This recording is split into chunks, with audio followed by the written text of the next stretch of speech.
Hello and welcome back to my channel. I'm Free Now What with me, Michelle Fortier, a licensed clinical social worker in the state of Florida. So in today's video, I'm going to be going over how to work with inmates in a DBT framework when they're trying to facilitate some sort of change in their environment, get a need met, or somehow, some way, get something done in the Florida Department of Corrections. First, I'm going to go over what DBT says. Then I'm going to go over how to coach inmates into more skillful behaviors to get their needs met appropriately. So first things first, what does DBT say about us stepping in on behalf of our clients with other professionals? Well, first thing, we're going to go look at our DBT Teams book. Say that 5 times fast. And we're going to look at one of the agreements that DBT therapists agree to. It is Consultation to the Client Agreement. And this one, if you're referencing your book, it's on page 8, and it's called Consultation to the Client Agreement. The DBT team agrees that team members do not serve as intermediaries for clients with other professionals, including other members of the team. The team agrees that clients will have more opportunity to learn when a DBT provider consults with clients on how to interact with other team members. When providers intervene on behalf of clients, clients lose that opportunity to learn to resolve problems themselves. Thus, when a clinician says things that are unhelpful or ineffective to the client, the task of the other team members is to help their clients cope with this provider's behavior, not necessarily reform the provider.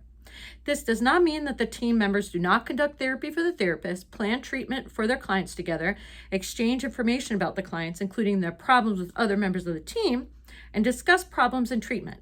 DBT providers strive to provide such learning opportunities and only intervene on behalf of clients when it is effective to do so. So that's the first one where we're talking about intervening with other mental health professionals that are involved with us and with our clients. Now, the second one comes from the DBT Bible, and we are going to be referencing for this one on page 411, where it says Consultation to the patient about how to manage other professionals. So this is your medical staff, your classification staff, security staff, mailroom staff. You get the gist with everybody else that works in a prison. So my thought was always, I don't want security doing mental health. I don't want medical doing mental health. I don't want classification. I don't want any other department but mental health to do mental health. So my philosophy was always stay in your lane. I'm going to stay in my lane. Security hopefully will stay in their lane. If they aren't, I will tell them about how they're not staying in their lane.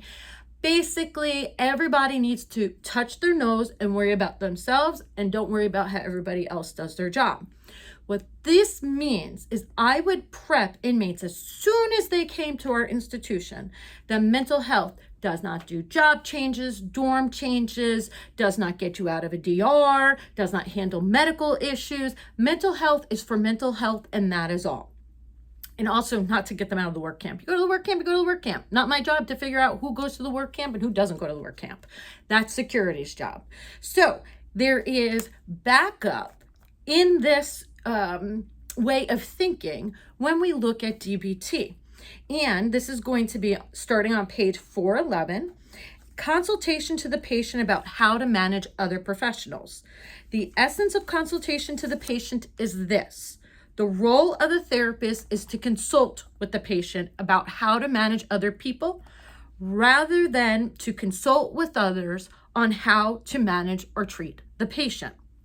The task of each DBT therapist is to help the patient interact more effectively with all members of their interpersonal network, including other medical and mental health professionals, whether they are members of the DBT treatment team or ancillary therapists treating the patient. As a general rule, a DBT therapist does not intervene to adjust the environment, including the treatment the patient received from other professionals for the sake of the patient. In sum, this strategy is a prescription. Tell the patient or the inmates what to do with other professionals and a proscription. Do not tell other professionals what to do with the patient. There are several clearly strategies or general rules that flow from this one strategy as follows. The first is give other professionals general information about the treatment program. So what that means is when I would go down to confinement, I would let security know what we were working on, what that looked like, what I was coaching the client to do.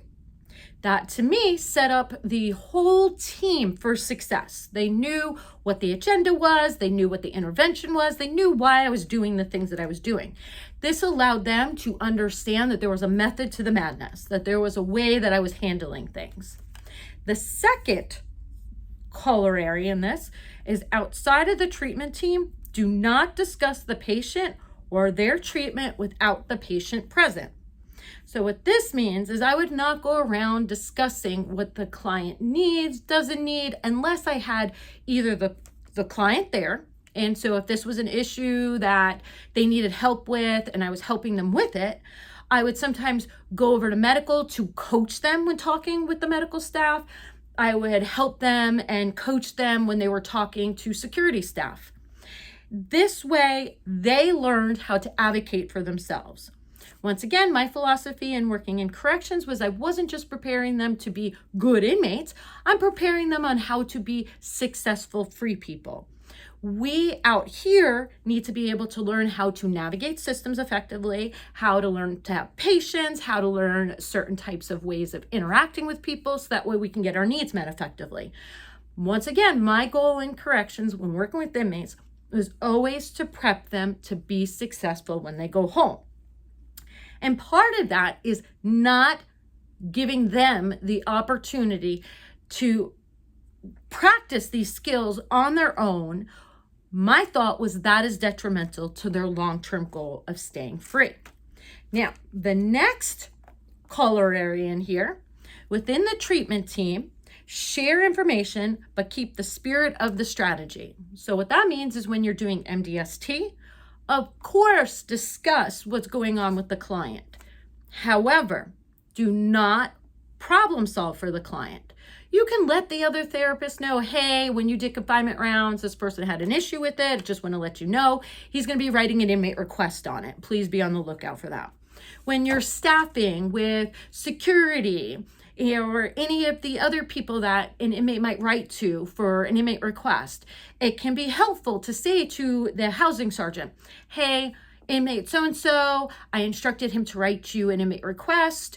If you could look out for that, of course, it's up to you what you do with it, but I just wanted to let you know that we're working on asking for things appropriately. It might be reinforcing to this person that you respond favorably to the request. That way we can have this behavior, this more skillful behavior of asking through requests instead of, having a whole meltdown, declaring psych emergencies, and they actually learn how to do it in a skillful way. And if we can reinforce that by encouraging other departments, that's wonderful. But once again, stay in your lane. You can ask, but do not demand.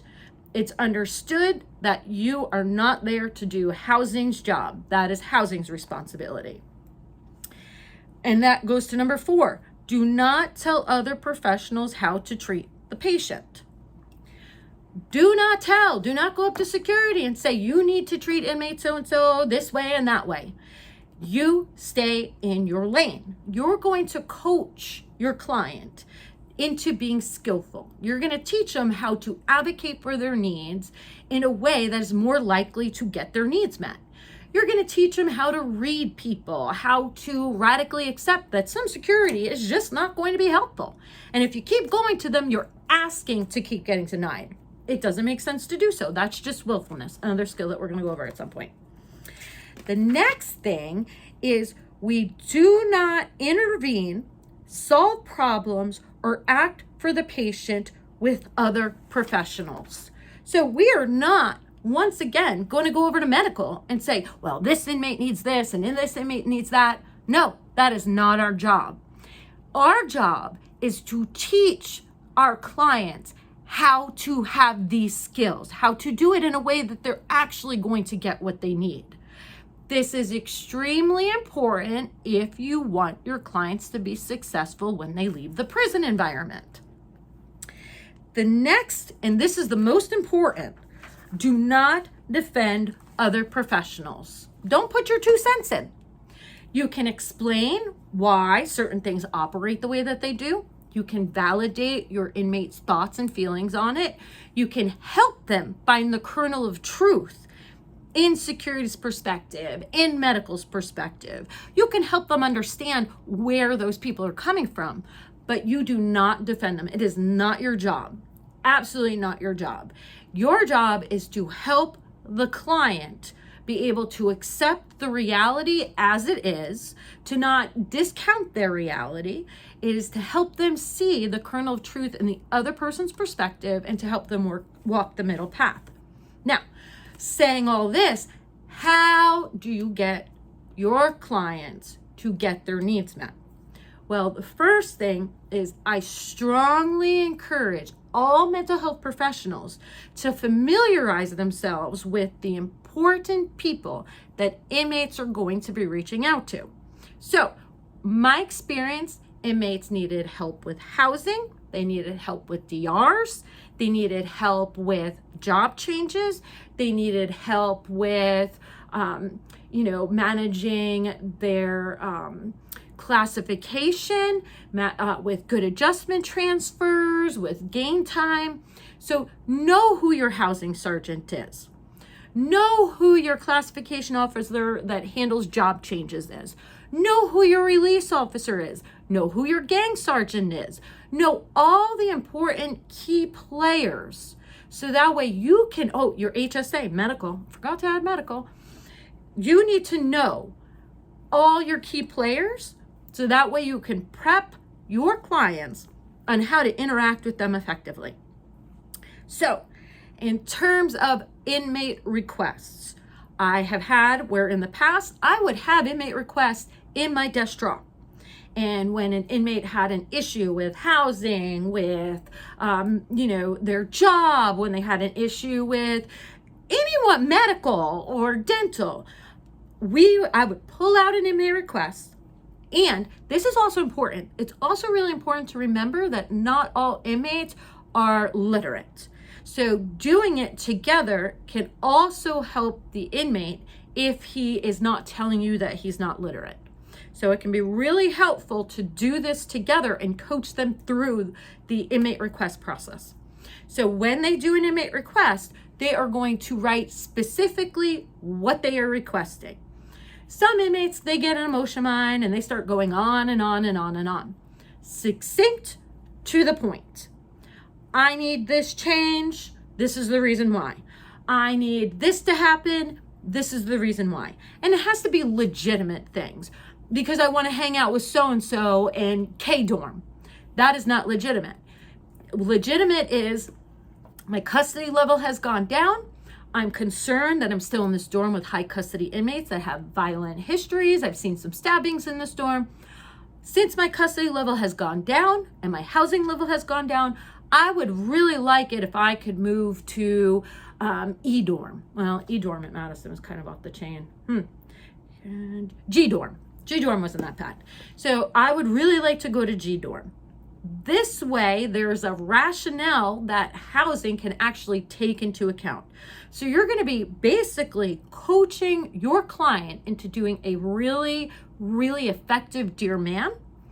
And they don't really have to put the emotion part. And security, for the most part, really doesn't care how people feel. It's kind of irrelevant. But anyway, so now once you coach them into doing an inmate request, if they don't get what they want and they're entitled to it by the rule, you then help them with an informal grievance. So before an inmate can do a formal grievance, they have to do an informal grievance. An informal grievance, once again, I've seen them get very, very sloppy. Oh, they should give me this because it's the right thing. It doesn't matter. Grievances are there when a rule is violated. The inmate can reference the rule, reference what happened, and then they also need to reference what they want to do to fix what is going wrong. So for instance, if an inmate has a medical problem and they were supposed to be put on the medical call out, and they know that there's a time frame that needs to be seen and they haven't been seen in that time frame, and I'm sure that the time frames have changed, go pull out your HSB, your health services bulletins. Look at what the requirements are so that way you can coach clients into doing it skillfully. So they're going to want to say, hey, I put in a sick call request. I haven't been placed on the sick call. I know that, based on, chapter 33 that I'm supposed to be seen in these days, remedy, I want to be seen in these days. So when they're doing informal grievances, it really has to be to the point, no rambling, no feelings. It is, this is the problem. This is the rule that's being violated. This is the remedy that I am seeking. Now, if they do not get the remedy at an informal level, they need to go, and the next step is to write a formal grievance. The formal grievance goes over, and a lot of times, if I remember correctly, you had to have proof that you did all the informals first. The formal grievance goes over again, specifically, this is the problem that I'm having. These are the rules that are being violated. This is the remedy. This way, when you phrase it like that, it's not about feelings, it's about facts. And that is really going back to the mindfulness skills. That's another video. But it's about what we can observe and describe. We use it non-judgmentally, and we act effective with our grievances. We don't go all over the place. Now, I talked about needing to know who all your people are. Your job classification officer, your housing sergeant. It's important for mental health. In my opinion, other people have other opinions. In my opinion, it is important for mental health to know what are the requirements for certain housing levels. What this dorm right here, what housing level? So there's a housing level, and this has to do with an escape history. This has to do with charges, time, all this stuff. So there's a housing level, and then there is a custody level. And these are two different things. You can have mismatches that don't make any sense to me, but that's the way that it is. You want to know from your housing sergeant what each dorm is, what housing level, what custody. Now, when an inmate asks for certain changes, you can coach that client into understanding that based on the facts, he does not qualify for that housing change. This can cut down on anger about it. This can cut down on wasted time. You can then problem solve, okay, how do you get your housing level down? How do you get your custody level down to achieve the goal that you want? So instead of approaching this dorm change as, I need my dorm change right now, and he doesn't qualify and he keeps running his head into the wall because he keeps trying to ask for a dorm change when he doesn't qualify for one, you instead are gonna coach the client into meeting the requirements for what he wants. I hope that makes sense. Now, with jobs, there's also working with and learning about what the different requirements are for jobs. The last that I understood is kitchen. The kitchen cannot have HO5s and HO4s in it and cannot have certain custody levels in it. The reason for this is certain custody levels and certain housing requirements require that inmates are shackled and cuffed whenever they leave the dorm after dark. Kitchen usually goes to work while it's still dark. So they don't put people with high custody and high housing levels in the kitchen. There's other certain jobs where they are not allowed. Sex offenders aren't allowed in certain jobs. So if you have an inmate that's like, I don't want this job, blah, blah, blah, blah, blah, I want that job, and he's never going to get that job because of his housing or his custody or his offense, you're going to have to help that inmate radically accept that that job is not open for them. So it is important, really important for the success of your clients in what they're asking for you to know what the rules are for jobs, for housing, anything like that, for property, because you're also going to want to know who your property sergeant is. You're going to want to figure out when an inmate has a complaint, oh, I didn't get this in my property, I didn't get that in my property, that's not fair, this isn't fair. Pulling out the rules about property, understanding how property works, how they're called down, how to grieve property. All these things are going to be a valuable resource for you to be able to help with this part of consultation to the client. I strongly encourage mental health staff not getting involved in any of these other departments, except to give a heads up to them if they are going to want some information.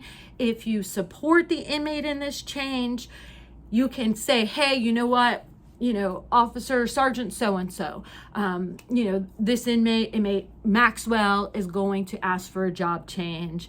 I know that he's eligible for one. I just want to let you know so you can keep an eye out for it. It is not to actually intervene at all. You can ask security, the classification staff, medical to keep an eye out, and ask that they reinforce it by explaining thoroughly why or why not something can't be done, or to address the complaint quickly because the inmate is doing it in a skillful way. There is an issue that is wrong that medical needs to fix or classification needs to fix. And by addressing this issue through an inmate request, they're going to cut down on their paperwork of having to answer a grievance, log a grievance, make all the copies for a grievance. So it's also going to actually help out that department as well. I hope all of this makes sense. If you have any questions or concerns or anything, you can leave them below in the comments. Now, this video also applies to people on the outside. I am going to strongly encourage that unless the inmate has attempted to solve the problem themselves, don't get involved. Coach them on how to do it. There's lots of different ways that inmates can get their needs met without having their people on the outside address these problems. Coach them. Say, have you did this step? Have you submitted your grievance? Have you done this? Have you done that? It can be helpful to speak up and say, hey, classification staff officer so-and-so, I know my loved one submitted an informal grievance. I'm just following up on that informal grievance and where we're at. So there is no harm in figuring out what is going on. I strongly, strongly encourage staff, family to let your person and your client figure it out. Coach them in it. Tell them how to do it successfully. But I strongly encourage you let them do it themselves. There's also a part of a skill where it's called building mastery. This allows them to build mastery. This allows them to develop interpersonal effectiveness skills to actually get their needs met in a pro-social, skillful way. Like I said, any questions, leave them in the comment section below. I will hopefully get back to them, and I will see you in the next video. Take care.